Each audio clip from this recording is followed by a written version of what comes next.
प्यारे बच्चों, कैसे हो आप सब लोग। उम्मीद करती हूँ अच्छे होगे। आज मैं आपके सामने हिस्ट्री के चैप्टर 1 के 5 नंबर वाले इम्पॉर्टेंट क्वेश्चंस बताने जा रही हूँ। इस सीरीज में पहला क्वेश्चन है, discuss the process of unification of Germany. पूरा इसमें जर्मनी के बारे में बताया गया है। तो सबसे पहला पॉइंट इसमें आएगा कि कंडीशन बिफोर 1800, क्या स्थिति थी 1800 ईस्वी से पहले। उस समय 39 स्टेट्स थे, मतलब 39 छोटे छोटे राज्य थे। सबसे ताकतवर 2 राज्य थे, एक हब्सबर्ग एम्पायर और एक पर्शिया। फिर 1834 में ज़ोल्वेरिन बना। इससे सभी राज्यों के बीच ट्रेड आसान हो गया, मतलब व्यापार करना आसान हो गया और इससे पैसा आने लगा। तो क्या हुआ, स्थिति मजबूत हुई। फिर नंबर 2 पे है 1848 में मिडिल क्लास की कोशिश। मिडिल क्लास के लोगों ने फ्रैंकफर्ट पार्लियामेंट बनाई। उन्होंने पर्शिया के राजा को जर्मनी का क्राउन दिया, पर राजा ने मना कर दिया, बोला कि मैं तो ये ताज नहीं लूंगा। तो ये कोशिश उनकी फेल हो गई। फिर उसके बाद है 1861 में बिस्मार्क की एंट्री होती है।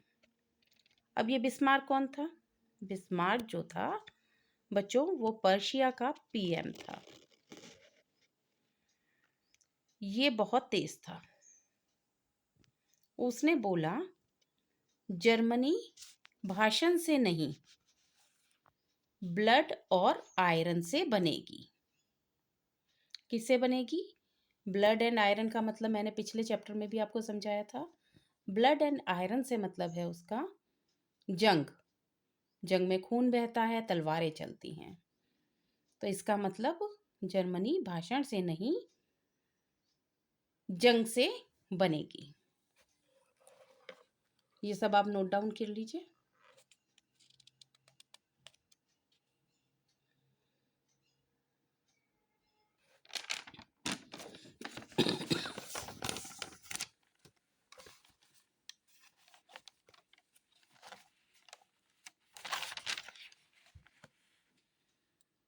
तो मतलब भाषण बीटिंग से नहीं, जंग और ताकत से जर्मनी एक होगा। अब नंबर 4 पे है, बिस्मार्क की ने 3 जंग जीती। बिस्मार्क ने 7 साल में 3 लड़ाइयां करी और तीनों जीती और अपने एक एक दुश्मन को एक एक करके हटा दिया।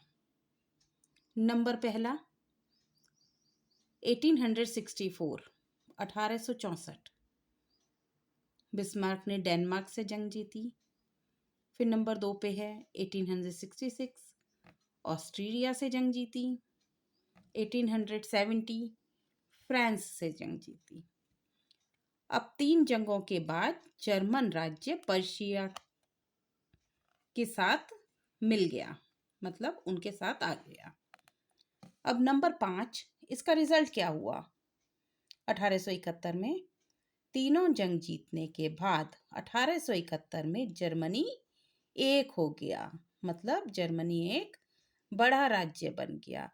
जो 1800 में 39 छोटे छोटे राज्यों में बटा हुआ था, वो अब एक बड़ा राज्य बन गया। वर्साइल को महल में पर्शिया का राजा विलियम वन को जर्मनी का एम्परर घोषित किया गया और बिस्मार्क जो था जर्मनी का पीएम चांसलर बना। तो बच्चों, ये जो क्वेश्चन है, ये 5 नंबर के क्वेश्चन आते हैं। आप इसको नोट डाउन कर सकते हैं।